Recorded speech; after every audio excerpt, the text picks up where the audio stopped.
नमस्ते दीदी भैया, देखिए हमारे यूट्यूब चैनल पर जा रहा है बहुत प्यारा सोहर गीत। पसंद आए तो लाइक शेयर करिए, घंटी मत भूलिए, घंटी जरूर दीजिए, फुल आवाज में देखिए और आगे बढ़ाइए, ज़्यादा से ज़्यादा शेयर करिए, घंटी मत कभी भूलिएगा।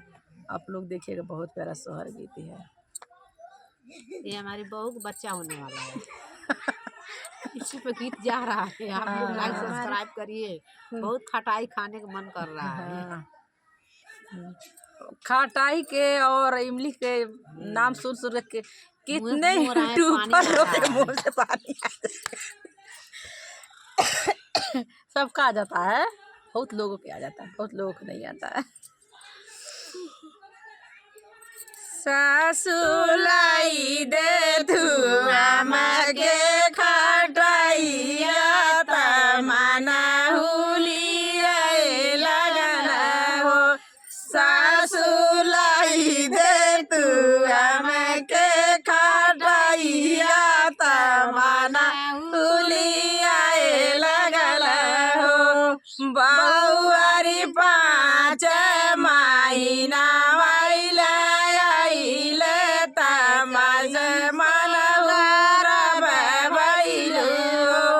बउआरी पाँच महीना भइल आइले त कैसे करब भइलु। बउआरी पाँच महीना भइल आइले त कैसे करब भइलु। बउआरी हमके तू दे तू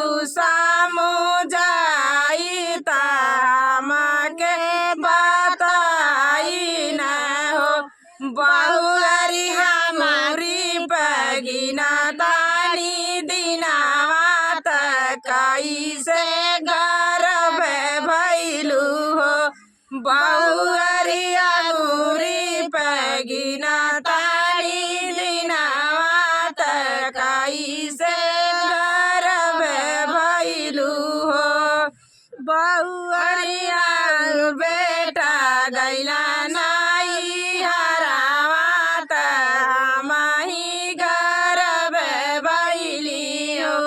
बउआरी राउर बेटा गैला नाई, राउर बेटा गैला नाई हरावा त कहीं गर्भ भइली हो। सासु राउर बेटा गैला नाई हरावा त हमाही गर्भ भइली हो। धनिया न सोना सोना सुत सुनाऊ न पाली हो। लगन से कायन लूजरे हो। लगन बेटा से गाने अरज करहो। बेटा गान कसुर तू ही कैला त बउआरी गर्भ भइली हो। बेटा कवन कसुर तू ही कैला त बउआरी गर्भ भइली हो। मैया दिना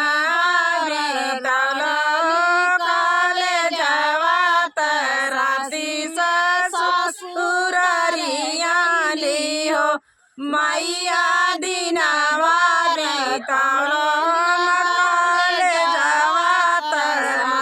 ससुरारी गैली हो। मैया कसुर हम कैली त धनिया गर्भ भइली हो। मैया कसुर हम कैली त धनिया गर्भ भइली हो। मैया हमारे जय होई